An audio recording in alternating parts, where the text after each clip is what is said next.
Hey folks, Matt Easton here. This is for my Patreon viewers. Hi, I hope you're all doing well. Thank you, first of all, thank you for answering my last question that I posted up about possible ideas for future videos. Really useful stuff there. I'll certainly be doing some of those things without a shadow of a doubt. Maybe some of them will be Patreon videos, maybe some of them will be YouTube videos.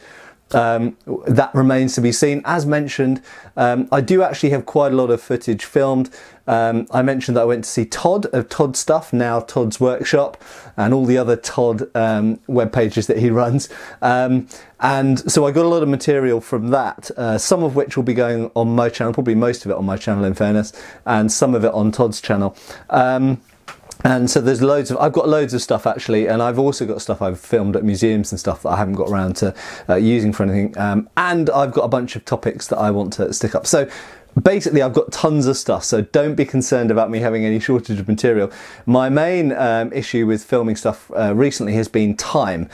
Part of that is because in the UK it's the end of the tax year, which means I'm trying to do all of my admin basically for the antique sales and my videos and all sorts of other stuff, and so basically I'm trying to put everything together for my for my accountant. So I'm really kind of busy at the moment, and added to which it's Easter holidays in school time, so I'm also looking after my daughter as well. But anyway, what I'm going to briefly talk about here, which I'm going to do in more depth when I've got more stuff to talk about for the public channel, are walking sticks. Now, why am I talking about walking sticks? Well, first of all, I have in the past, I'll just talk about this walking stick in a second, but I have in the past talked a little bit about walking sticks, but it's something I'm getting a bit more into. And funnily enough, it actually ties in very strongly with the 19th century martial arts stuff that I do and that I practice. You know, I do broadsword and sabre and single stick, and I also do bayonet and other kind of stuff. But stick actually fits into that quite well. And when you start to look at the self-defense systems that started to grow up in the I was going to say in the late 19th century, but actually we see them first of all in about 1830s. We start to see self-defense stuff with sticks and other objects spoken about. I've spoken a bit about sword sticks as well. I'm not going to go too much, I'm not going to go at all into those actually in this video, but just really to say that sticks were something that were carried around, and inevitably when people started talking about self-defense, these were one of the objects that came up. Now, why am I waving this stick? Well, quite simply, I don't technically collect or deal in antique sticks, but for whatever reason in the UK, in auctions and also dealers, other sales where you get antique swords, for some reason you also often get antique sticks, and I've always been kind of moderately interested in these. And anyway, I was at an antique dealer's and I saw this stick and it just really grabbed me. I thought, it does look, it's funny on the screen, it looks a bit like a golf club, doesn't it? But it doesn't really look like that in real life. And it just kind of grabbed me. I think the contrasting black wood, which is ebony, I believe, well, in fact I'm pretty certain it's ebony, with a silver, and it's hallmarked as well to the 1880s, silver hallmarked collar on it, just really grabbed me and I bought it. It grabbed me and I grabbed it. But more than just that, more than just the look of it, it's the fact that ebony is very dense, very heavy for its size, and you pick it up and whether you're holding it with the knob, as it were, at the back end, you can really feel it feels like a single stick. It feels really hitty, and obviously if you switch it around that way, it starts to feel a bit like a shillelagh as well. And so it just really appealed to me for lots of reasons. And so I was bidding on some things in an auction recently, and this was remotely, so in other words online, and I'd won a few swords in this auction, and a stick came up, and so I decided to bid on the stick because it looked a little bit like this in the photograph, but I could only see that much of it, so I was taking a bit of a gamble. It had the length and it had the description, but it only showed a photo of that much of the stick. But I thought, oh, that looks like the stick that I really love. So I'll bid on that, and I won it. When it turned up in the box, I didn't do an unboxing video of this unfortunately, but when it turned up in the box, I was taking various things out of the box, and I took one of these things out thinking it was a sword and started unwrapping it, realised that it was the stick. Why did I think it was the sword? Well, quite simply because it was pretty much the weight of a sword. So here's the stick that I thought it was going to be like, and here's the stick it actually was. It is an absolute brute, an absolute beast. They're pretty much the same length. The thick one is slightly shorter by virtue of the fact it doesn't have the ferrule on the end, which I'll probably get a replacement for.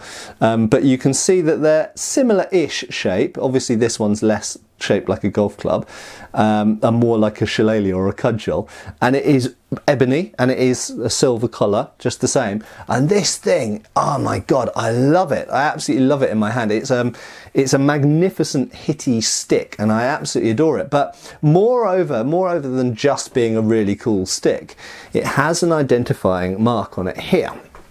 And I'll just make it focus on the stick there.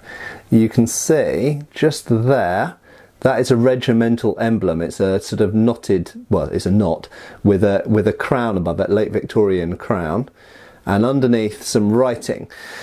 And so I did a little bit of research, and obviously because I'm very used to researching army lists and finding officers who own swords and stuff, this says Cap and a sort of stylized T, so Captain AW, and that emblem above turns out to be the South Staffordshire Regiment, so the 38th Regiment of Foot, as it was. In about 1880, I think it was, the 38th Regiment of Foot was combined with the 80th Regiment of Foot. This is all academic, but it became the South Staffordshire Regiment. And this person, Cap AW, I started looking through the army lists. I suspected that the sword dated to about 1890, 1900. Turns out I was right. That is a Victorian crown rather than a later one, so I knew it was pre-1901. And Cap AW turned out to only have one possible person, and that was Captain Arthur Watson. And Captain Arthur Watson, sadly, died in 1898 in Burma. But he had been in the South Staffordshire Regiment since 1889, so he was in for 9 years in the South Staffordshire Regiment, rose to the rank of captain, died in 1898 at the rank of captain. He only became a captain, I think, in 1897 it was. So I know this stick dates to 1897 to 1898, which is really nice to have a narrow dating window. He died incidentally of cholera, unfortunately. Him and his entire regiment moved from India to Burma, and he presumably contracted cholera in Burma and died very soon after, pretty much straight away I should think. Yeah, so there we go. One interesting thing about him is that he actually served as a naval cadet on a ship during the Suakin campaign in the Sudan, in Sudan in 1884, before he became a commissioned officer in 1889. So if he was a naval cadet, I imagine he was only kind of like high school age, probably like 16, 17, and presumably had been wanting to go into the Navy. For some reason decided to go into the Army, don't know why. And he was the second son of Colonel William Henry Watson of the Royal Artillery, who had quite an interesting career, comes from quite an interesting family, some military, some other professions, law.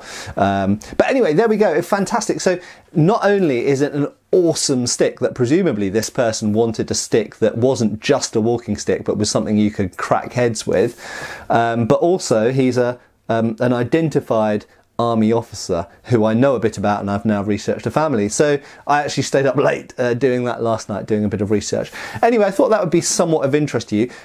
For future videos, I am at the moment reading some books that talk about the use of sticks in self-defense in the 19th century, and that's what I'll be, in fact, I'm going to start looking at training some of that stuff because I find it really interesting and it's something we can do in sparring that's a bit different to anything else we do.